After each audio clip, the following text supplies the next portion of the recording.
अस्सलाम वालेकुम everyone, welcome back to my new vlog. I hope आप सब खैरियत से होंगे। रमज़ान ख़त्म हो गया है, रमज़ान की रौनक चली गई है। मैं बहुत ज़्यादा इस बार रमज़ान को मिस कर रही हूँ। इतना अच्छा रूटीन बना था माशाल्लाह, और बिल्कुल सुस्ती नहीं थी बदन में। मतलब पूरा टाइम अपन इबादत, फिर पकाना, फिर बच्चे का स्कूल, पढ़ाई, उसमें ही पूरा दिन जाता था माशाल्लाह। एकदम बिजी था महीना। और फिर बाद में ना जैसे सुस्ती चढ़ रही है क्योंकि सोने मिल रहा है ज़्यादा, कुछ ऐसा टेंशन नहीं सहरी में उठने का, वो करने का। और मेरा तो नमाज़ का भी रूटीन बिगड़ गया। मतलब मैं फ़जर में पहले भी पाबंद हुई थी बहुत दिनों से, लेकिन अभी मैंने ईद के दिन की फ़जर पढ़ी थी, फिर उसके बाद मैंने नहीं पढ़ी। लेकिन अल्लाह के करम से मैंने फिर से स्टार्ट किया। इंशाल्लाह मैं कंसिस्टेंट रहने की पूरी कोशिश करूँगी। अभी मैं मॉर्निंग रूटीन के साथ साथ ना आप लोग के साथ मेरा यूट्यूब जर्नी भी शेयर करने वाली हूँ। आज गपशप करूँगी थोड़ी सी, मेरे जो एक्सपीरियंस है वो उसमें आपके साथ शेयर करूँगी। बहुत लोग मुझे कमेंट कर रहे थे और मैं बता नहीं रही थी, मैंने सोची थी अनबॉक्सिंग के बाद मैं बताऊँगी। तो खैर आज ना मैं घी बनाने वाली हूँ। मलाई देखो 2 डब्बे भर के, ये प्लास्टिक का छोटा डब्बा मैंने भरना स्टार्ट की थी। अभी वो भी 1-2 दिन में भर गया होता। मैंने बोला नहीं, मैं वेट ही कर रही थी कि ईद बाद में बनाऊंगी, क्योंकि फिर है ना उसमें बहुत ज़्यादा टाइम जाता है और खड़े भी रहना पड़ता है बहुत टाइम। इसलिए मैंने सोची थी ईद के बाद है ना मैं घी बनाऊंगी। तो आटा वगैरह मैंने गूंद के लिया है, आटा रेस्ट हो गया है। आज मैं पाव भाजी बनाने वाली हूँ। एक्चुअली आज ना गांव से मेहमान आने वाले थे। सलमान मुझे बोल रहे थे कि मैं भी ऑफिस में रहूँगा, दोपहर में रात को ही रहूँगा खाने को, तो दोपहर में तुम लोग के हिसाब से कुछ भी बना दो, रात को फिर देखते हैं, मतलब गोश्त वगैरह ला के कुछ भी बना देंगे या फिर बनवाएंगे बाहर से। ऐसा सब कुछ प्लान था। तो इसलिए ना मैंने पाव भाजी बनाने का प्लान किया। पाव भाजी का सब कुछ रेडी है, कटिंग का, मम्मी के लिए ऑमलेट का पूरा रेडी करके रख दिया। जैन उठ गया था, जैन को फ्रेश वगैरह हो गया है, तो दोनों के लिए ना रोटी गर्म करके ले रही हूँ घी लगा के। और रोटी ना जल गई, तवा एकदम ज़्यादा गर्म हो गया था और मुझे बिल्कुल अंदाज़ ही नहीं आया, वो फट करके जल भी गई थोड़ी सी। और वैसे भी जैन ने आज रोटी खाया ही नहीं, बोल रहा था मम्मा रोटी खाने का दिल नहीं, ऑमलेट बनाओ। तो फिर उसको मैंने ऑमलेट बनाई थी। वैसे भी थोड़ी रोटी जल गई थी, लेकिन मैं उसको बोल रही थी दूसरी गर्म करके लाओ क्या, लेकिन नहीं बोला उसने। तो खैर बच्चों का कभी कभी मूड हो जाता है ऐसा। तो यहाँ पे ना कुकर में सब वेजिटेबल्स बॉईल करके ले रही हूँ। आलू, गाजर, बीटरूट, और थोड़ा सा मैं इसमें टमाटर भी डालती हूँ। उसके अलावा मैंने डाली हूँ थोड़े से बीन्स और मटर। कॉलीफ्लावर डाला था मैंने पानी में अच्छे से बॉईल करके नमक डाल के, क्योंकि इसमें छोटे से कीड़े वगैरह रहते हैं, तो एकदम हेल्दी बन जाती है सारे वेजिटेबल्स डाल के। और ये कुकर है ना, उसका हैंडल इतना हेवी है ना कि ऐसे गिरते ही रहता है अगर कम क्वांटिटी में कुछ उसमें डाले तो उसको ऐसा बैलेंस करके रखना पड़ता है। तो खैर पाव भाजी एकदम सिंपल बनाती हूँ और मेरी बहुत ज़्यादा फेवरेट है। रमज़ान में मैंने 2 बार बनाई थी। तो तेल के साथ साथ है ना मैंने उतना ही बटर डाला था। बटर में थोड़ा सा ज़ीरा का तड़का दे दिया, फिर उसमें डाल दिया कांदा, मीडियम साइज़ का कांदा। कांदे के साथ मैं कैप्सिकम भी डाल देती हूँ, थोड़ा हल्का नरम हो जाएगा ना, फिर उसमें मैं डाल देती हूँ टमाटर। एकदम सॉफ्ट होने के बाद मैंने इसमें 1 चम्मच भर के अदरक लहसुन का पेस्ट डाल दिया, थोड़ा सा हरी मिर्ची का पेस्ट डाल दिया। उसको अच्छे से भूनने के बाद थोड़ा सा नमक डाला है मैंने। भाजी बॉईल करते टाइम है ना नमक के साथ साथ पाव भाजी मसाला और थोड़ी सी हल्दी भी डाली थी। एक्चुअली मुझे घी बनाना है ना, तो उसके लिए जो एकदम बड़ा वाला जार रहता है ना मिक्सी का, वो चाहिए। और मुझे रोज़ यूज़ होता नहीं, तो मैं क्या करती हूँ ऊपर जो कबर्ड से ना उसमें रखती हूँ। उसको ही मैं ढूंढ रही थी ऊपर चढ़ के, तो फाइनली मुझे मिल गया एक कबर्ड में। याद नहीं था मैंने किस में रखी हो, तो 5-10 मिनट मेरे उसको ढूंढने में चले गए। तो फिर ये जो सब कुछ नरम हुआ था ना, उसके अंदर मैंने थोड़ा सा पाव भाजी मसाला, हल्दी और थोड़ी सी रेड चिली पाउडर डाली हूँ। तीखा ज़्यादा बनाती नहीं क्योंकि जैन नहीं खाता है तीखा। तो भाजी को ना मैशर से मैश करके मैंने अभी डाल दिया, और कंसिस्टेंसी के हिसाब से पानी, और थोड़ा सा पाव भाजी मसाला मैं ऊपर से भी डालती हूँ, बहुत अच्छा टेस्ट आता है। और अभी हरा धनिया डालूंगी और थोड़ा सा ऊपर से बटर डालूंगी, और नींबू भी थोड़ा सा निचोड़ना है ऊपर से, थोड़ा नहीं आधा चम्मच, बहुत अच्छा टेस्ट आता है। तो अभी मैं घी बनाने ले रही हूँ। तो ये जो मलाई है ना मैंने फ्रीज़र में जमाई थी, और मैंने क्या किया था ना, रात को ही फ्रीज़र से नीचे वाले फ्रिज में निकाल के रखी थी कि वो मतलब छूट जाए, पूरा बर्फ़ जमा था ना। लेकिन वो देखो मैंने उठने के साथ ही उसको बाहर निकाली थी, लेकिन वो बहुत अच्छा बर्फ़ जमा था उसमें। तो साइड से जो छूटा है ना वो मैं निकाल के ले रही हूँ जार में। और थोड़ी सी मतलब 2-3 चम्मच मलाई और थोड़ा सा पानी डाल के उसको पीस के लेना है। माशाल्लाह इतना क्विकली मक्खन ऊपर आ रहा था ना, मतलब कभी कभी ना ये बनता नहीं है, पता नहीं क्यों। ऐसा 1-2 बार मेरे साथ हुआ था, मुझे फेंकना पड़ा था, लेकिन अल्लाह का शुक्र है बिस्मिल्लाह बोल के स्टार्ट की थी, बस थोड़ा ही घुमाई और पूरा मक्खन ऊपर आ गया। और आप लोग ने देखे रहेंगे ना, मैं एक स्टील के टोप में मैंने भर के पानी फ्रीज़र में रखी थी, क्योंकि उसको लास्ट जो वॉश रहेगा ना ये मक्खन का, वो मैं ठंडे पानी से करती हूँ, तो कैसे वो जम जाती है ना फटाफट, तो निकालने को आसानी हो जाती है। तो दिखाती हूँ मैं आपको कितना अच्छे से मक्खन ऊपर आ गया, और मैं खुश हो गई। मैं बोली चलो अभी अच्छा है, फटाफट करके लूँगी। एकदम सफ़ेद। तो खैर मुझे आप लोग के साथ मेरी यूट्यूब जर्नी शेयर करनी है, बहुत लोगों ने कमेंट्स किए थे। तो मुझे ज़ैन हुआ था 2020 में जून में, और उसके होने के बाद 6 महीना तो मैटरनिटी लीव पे थी मैं। उसके बाद मैंने ज्वाइन किया था, तभी कोविड का टाइम था तो वर्क फ्रॉम होम था, हम दोनों का भी वर्क फ्रॉम होम था। लेकिन है ना घर में क्या हो रहा था ना, ज़ैन है ना जिनको संभालने के लिए रखे थे ना ज़ैन को, केयर टेकर को, उनके पास रहता नहीं था, क्योंकि हम दोनों को कंटिन्यू देखता था। हम लोग अगर ऑफिस चले गए होते तो उसको शायद उनकी आदत हुई होती। तो होता क्या था ना, हम लोग को बहुत ज़्यादा डिस्टर्बेंस होता था काम को, दोनों के भी आईटी के काम, मीटिंग्स रहते थे, और फिर ज़ैन का रोना धोना। तो फाइनली ना मैंने सोचा कि अभी मैं मतलब छोड़ देती हूँ, देखते ज़ैन बड़ा होने के बाद फिर मैं ज्वाइन वगैरह करूँगी। तो मुझे क्या हो रहा था ना, इतने साल से काम करने की आदत थी ना, बिज़ी रहने की आदत थी, मेरा ना वक्त ही निकल नहीं रहा था घर पे। तो मैंने सोचा मुझे मतलब कुकिंग का वगैरह बहुत ज़्यादा शौक़ है, और ज़ैन की वजह से मैं घर में भी हूँ, तो मैं चैनल बनाती हूँ मेरा यूट्यूब पे। तो सलमान ने तो पहले नहीं बोला था, उनका बिल्कुल सपोर्ट नहीं था, बोल रहे थे नहीं नहीं यूट्यूब वगैरह मत कर, उससे अच्छा तो थोड़े दिन के बाद जॉब ही ज्वाइन कर। मैं बोली वो तो ज़ैन की वजह से घर में हूँ ना, पता नहीं मैं कब ज्वाइन करूँगी, तो चलो एज ए हॉबी मैं मेरा चैनल बनाती हूँ। तो पहले तो मुझे कुछ भी नॉलेज नहीं था, सबसे पहले तो मैंने एडिटिंग वगैरह सीखी, कैसे करना है क्या करना है। उसके बाद मैं वीडियोस बनाने लगी, मुझे हॉरिजॉन्टल वर्टिकल वीडियो कुछ भी नॉलेज नहीं था, करते करते ही मैं सीखी हूँ सच बोलूँ तो। बिना माइक का मैंने वॉइस ओवर किया है, बिल्कुल वीडियोस में आवाज़ नहीं, कुछ नहीं। फिर उसके बाद है ना मैं ऐसे बनाती गई, वैसे मेरा कुछ ऐसा वो नहीं था कि नहीं इतना वीडियो बनाना है उतना बनाना है, जैसा वक्त मिलता था वैसे मैं बनाती थी। लेकिन फिर मैं बैंगलोर गई ना, तभी मुझे ऐसा लगा नहीं सीरियसली करना चाहिए, तो मैं वहाँ पे भी करने लगी। तो कंसिस्टेंसी मेरी थी नहीं, क्योंकि कभी मैं बीमार होती थी, कभी ज़ैन बीमार होता, तो कभी मैंने उसकी तरफ है ना यूट्यूब की तरफ ज़्यादा ध्यान नहीं दिया। लेकिन है ना मेरे जेन्युइन सब्सक्राइबर्स बन रहे थे, लोग मुझे पसंद कर रहे थे लॉन्ग वीडियोस से। फिर बाद में कैसे शॉर्ट्स वीडियो का ज़्यादा वो होने लगा ना, तो मैंने ना शॉर्ट्स बनाना स्टार्ट की थी। उसमें मेरा एक शॉर्ट है ना वायरल हो गया, मॉर्निंग रूटीन वाला, और फिर लोगों ने मेरे चैनल को बहुत ज़्यादा पसंद किया, मतलब सब्सक्रिप्शन मेरा बढ़ गया था। उसके बाद फिर मैं शॉर्ट्स भी बनाने लगी, लॉन्ग वीडियो भी बनाने लगी, तो वैसे ही मेरे सब्सक्राइबर्स बढ़ते गए। और उसमें भी अगर मैं कंटिन्यू रहती ना, तो मेरा 1 लाख सब्सक्राइबर कब के हुए होते, जो हुए नहीं, और अभी माशाल्लाह हो गए। तो बस चैनल के बारे में तो यही बताऊंगी मैं, कि जो भी कंटेंट आप मतलब दिखा रहे हो ना, तो मेरा कैसा था, मैं कभी मैंने कुछ फेक नहीं किया। तो जैसे मैं रेसिपी भी दिखाती थी ना, अगर मेरे से कुछ गलती हो गई, कुछ जल गया, कुछ हुआ, टेस्टी नहीं बना, तो मैंने जो है वही बताया। क्योंकि देखो मैं तो कोई प्रोफेशनल शेफ़ हूँ नहीं, उन लोग का एक क्या बोलते रेपुटेशन रहता है कि उनका नाम ख़राब हो जाएगा, तो मेरा तो ऐसा कुछ था नहीं, तो मैंने जो है वही बताया।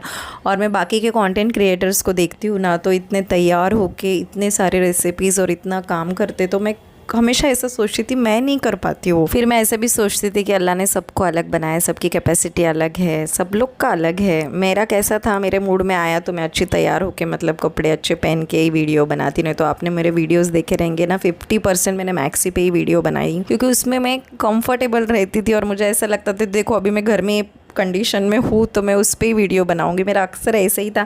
अभी मैं मुंबई आई हूँ ना, तब से मुझे ऐसा लग रहा है नहीं मुझे ड्रेस पहनना चाहिए, मेरा दिल बोलता है ना तो मैं पहनती हूँ। मैंने कभी ऐसा फेक तैयार होके खास वीडियो के लिए मैं कभी रेडी नहीं हुई। अभी मुझे ऐसा खुद को लगता है नहीं अक्सर चेंज कर, तो मैं फिर है ना नाइटी मतलब चेंज करके मैं ड्रेस वगैरह पहनती हूँ। तो मैंने ना हमेशा अपने दिल की सुनी हूँ, कभी मैंने फ़ेक कंटेंट बनाया नहीं है। जो है घर में अगर मेरा मैस है सब, तो मैंने वही दिखाया है। कभी मैंने ऐसा एकदम ठीक है गैस वगैरह मैं क्लीन करती हूँ, क्योंकि वो दिखने में अच्छा दिखता है। अगर आप कोई रेसिपी बनाते हो ना, बाकी टाइम में इतना गैस क्लीन नहीं करती मैं, वो भी आपको सच बताती हूँ। लेकिन कोई रेसिपी शूट करती हूँ ना, तो प्रेजेंटेबल लगने के लिए मैं ना गैस क्लीन करते रहती हूँ। मतलब थोड़ा कुछ गंदा दिख रहा है ना, तो मैं क्लीन करके रेसिपी कंटिन्यू करती हूँ। तो वो है, तो मैं वही बोलूँगी, अगर किसी के दिल में आप अगर जगह बनाना चाहते हो ना, तो आप जैसे हो वैसे ही दिखो। तो मुझे मेरे यूट्यूब जर्नी में ना सबसे किसी ने सपोर्ट किया है तो वो है ज़ैन के दादी। उन्होंने मुझे बहुत सपोर्ट किया। अगर मुझे वॉइस ओवर करना है, और वो मेरे साथ में है, जैसे बैंगलोर में वो आए थे 2 साल 1 महीने के लिए, तो मुझे वॉइस ओवर वगैरह करने का रहता था ना, तो मुझे बोलते थे मैं ज़ैन को देखती हूँ, जा तू रूम में जा वॉइस ओवर कर। मुंबई में भी आने के बाद मुझे बोलते थे मैं ज़ैन को देखती हूँ, तेरा वीडियो का काम है क्या, कर। मतलब वो इंपॉर्टेंस बहुत देते थे मेरे वीडियो के लिए, तो उन्होंने हमेशा सपोर्ट किया, और माशाल्लाह उनका सपोर्ट अभी तक है। तो एक बोलते ना, उसके लिए मैं बहुत ज़्यादा ग्रेटफुल हूँ।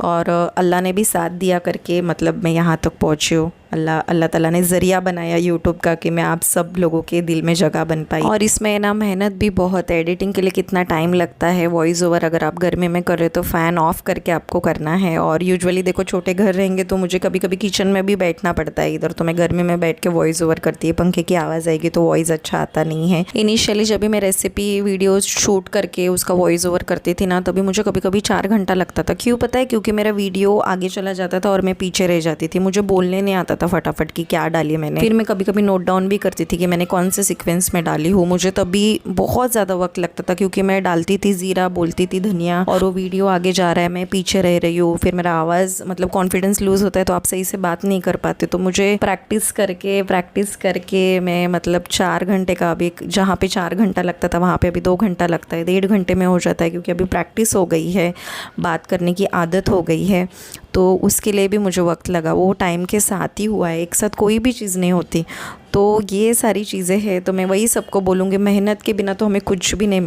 और अगर वीडियो भी बना रहे ना तो हमें रेगुलर बनाने हैं, क्योंकि फिर यूट्यूब में अभी इतना ज़्यादा कंपटीशन बढ़ गया है ना, तो उसका भी कैसा है, अगर हम रेगुलर वीडियो अपलोड करेंगे ना तो ही वो लोग भी प्रमोट करते, अदरवाइज़ नहीं करते। मैं बहुत बार एल्गोरिदम से बाहर आई हूँ, मैंने 2-2, 3-3 महीने बीच बीच में वीडियोज़ नहीं बनाई हूँ, तो फिर से मुझे एल्गोरिदम में आने के लिए वक्त गया, उतनी मेहनत करनी पड़ी तभी जाके। और लोग कैसे मुझे पहचान रहे थे, तो अभी वो लोग मेरे वीडियोस देखते हैं तो फिर थोड़े बहुत व्यूज़ भी आना स्टार्ट हो जाते हैं। नहीं तो फिर मुझे ना मेरा ये प्ले बटन है ना बहुत पहले मिला होता अगर मैं रेगुलर नहीं होती तो खैर ये थी मेरी यूट्यूब जर्नी। अगर आपके और भी कुछ सवाल रहेंगे तो कमेंट्स में ज़रूर पूछना, मैं इंशाल्लाह आंसर करने की पूरी कोशिश करूँगी। और जो भी न्यू यूट्यूबर्स हैं उनके लिए ऑल द बेस्ट।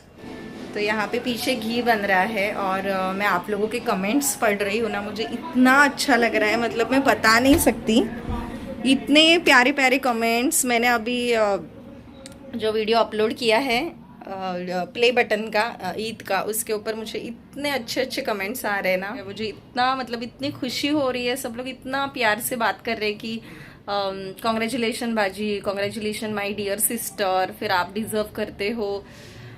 मतलब मैं क्या बोलूँ, मैं कुछ नहीं बोल सकती, बस मैं अल्लाह का शुक्र अदा करती हूँ कि आप लोग मतलब सीरियसली मतलब एक यूट्यूब फैमिली ना मेरे एकदम बहुत ज़्यादा करीब है। मुझे ऐसा लगता है कुछ यूट्यूब से मुझे मिले ना मिले, मैंने बहुत अच्छे लोग कमाए हो, तो मुझे इतनी ज़्यादा खुशी हो रही है, मैं आपको बता नहीं सकती। तो आप लोग का बहुत बहुत शुक्रिया। और मैं खुद को ब्लेस समझती हूँ कि मैंने यूट्यूब चैनल की वजह से मैं इतने लोगों से जुड़ी हूँ, मुझे इतना अपनापन लगता है, मतलब ऐसा लगता है कि मतलब फैमिली मेम्बर्स ही है।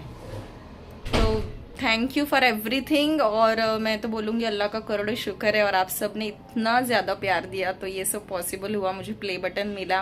तो खैर यहाँ पे घी बन के रेडी है, और एक्चुअली ना ये घी का यही कलर पे ना मुझे उसको छानना चाहिए था, मैं थोड़ा सा इधर उधर गई और थोड़ा सा डार्क हो गया, उसके टेस्ट में कुछ ऑल्टर नहीं हुआ, सिर्फ वो डार्क हुआ था।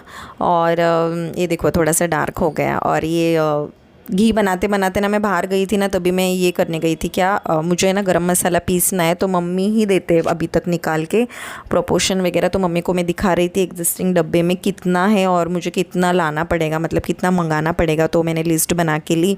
और आज जैसे गर्मी ज़्यादा थी तो जैन को शॉवर के नीचे नहाने दी थी, वैसे उसको खांसी की तकलीफ़ रहती है तो हम लोग उसको बिल्कुल सर पे से ऐसे शॉवर वगैरह अलाउ नहीं करते, लेकिन गर्म पानी से उसने नहाया, बहुत एंजॉय किया। तो बीच में वो क्लिप मैंने ऐड की थी। और आज मैं कमेंट्स पढ़ रही थी, मुझे इतनी ज़्यादा खुशी हुई तो मैंने चलो सामने ही अभी मेरी बोलते हैं ना पढ़ने के साथ जो अपना रिएक्शन होता है वो मैंने कैप्चर करके इसमें क्लिप ऐड की हूँ। तो खैर मशीन को कपड़े लगाई थी, मशीन भी हो गई है। तो मैं क्या करती हूँ ना, कपड़े निकालते टाइम ही सॉर्ट करती हूँ, मतलब ट्रैक पैंट्स, मैक्सी, बड़े बड़े कपड़े अलग निकालती हूँ, छोटे कपड़े अलग निकालती हूँ, हैंगर वाले कपड़े अलग निकालती हूँ, तो सुखाने के लिए बहुत ज़्यादा आसानी हो जाती है। और वही घर के सब काम चल रहा है। जितना किचन ख़राब हो गया है ना ये घी की वजह से, ये मलाई के हाथ इधर उधर लगते हैं, और मेरा स्टैंड भी ख़राब होता है, एंगल चेंज करते रहती हूँ ना तो मेरा स्टैंड भी पूरा चिकना हो जाता है जब भी मैं घी बनाती हूँ तभी। तो खैर कपड़े वगैरह सुखा के हो गए, सारे बर्तन मैंने खाली करके हाउस हेल्प आई थी उसको दी मैंने धोने के लिए। और गैस में पूरा विम से अच्छे से घस के मैंने क्लीन किया, बहुत ज़्यादा चिकना हो गया था। और ये है ना घी वगैरह बनाने के लिए बहुत ज़्यादा पेशेंस चाहिए सच में, एक तो इतना वक्त लगता है उसके अंदर, लेकिन माशाल्लाह देखो बहुत सारा घी बन गया। मुझे इतनी खुशी हुई है। जो दूध मैं लाती हूँ ना बहुत महंगा है, 100 रुपये लीटर का मिलता है ये दूध, और रमज़ान में कैसे ज़्यादा आ रहा था दूध, तो माशाल्लाह इतना 2 डब्बे भर के मलाई बनी थी और 1 किलो घी बन गया, और इतनी अच्छी खुशबू आ रही थी ना उसकी। अभी वो मेरे पास टाइम नहीं था था उसको छानने के लिए और डब्बा भी खाली नहीं था। तो मैंने क्या की ना, ज़ोहर की नमाज़ वगैरह पढ़ के ली और फिर अभी मैंने बिस्मिल्लाह बोल के फिर से कुरान पढ़ना स्टार्ट की हूँ। मैं रोज़ एक रुकू तो भी पढ़ती हूँ, मतलब ये आदत मैंने पिछले साल लगाई थी और उसकी वजह से ना मेरा मतलब स्पीड भी बढ़ गया कुरान पढ़ने का माशाल्लाह।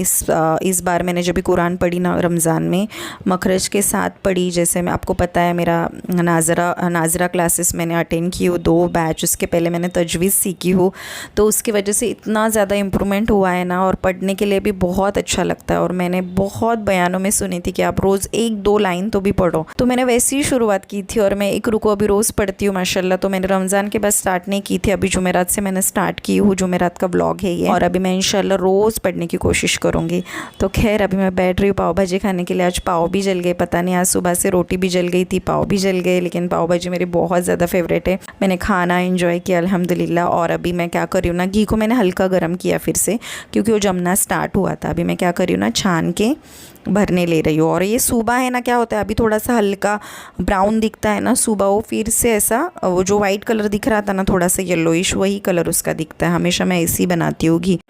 तो अभी ये छानने के बाद जो टोप में खोआ बचता है ना, उसके अंदर क्या करेंगे ना, पानी डालेंगे और फिर वो गरम करने रखेंगे। और जो टोप नीचे कड़क हुआ है ना, उसको घस घस के गर्म पानी, मतलब पानी जैसे बॉईल होते जाएगा ना वैसे उसको घस घस के निकालेंगे। उससे क्या होता है ना, टोप भी पूरा क्लीन हो जाता है। और ये मैं कोई और टोप में निकाल के लूँगी, उसको ठंडा करूँगी और फिर उसको ना फ्रिज में रखूँगी ना, तो फिर से उसमें बचा हुआ घी ऊपर, मतलब पूरा ऊपर आ जाता है और फिर वो बिल्कुल भी कुछ भी वेस्ट नहीं होता था। तो अभी हुआ है शाम का टाइम, शाम का रूटीन यही रहता है, असर की नमाज़ पढ़ो, चाय बनाते रखती हूँ, मगरिब तक हमारी चाय बन जाती है। और अभी डैडी आएंगे ऊपर नाश्ता करने के लिए, तो डैडी का भी फ्रूट जो भी है उनका नाश्ते का पूरा रेडी करके रखती हूँ।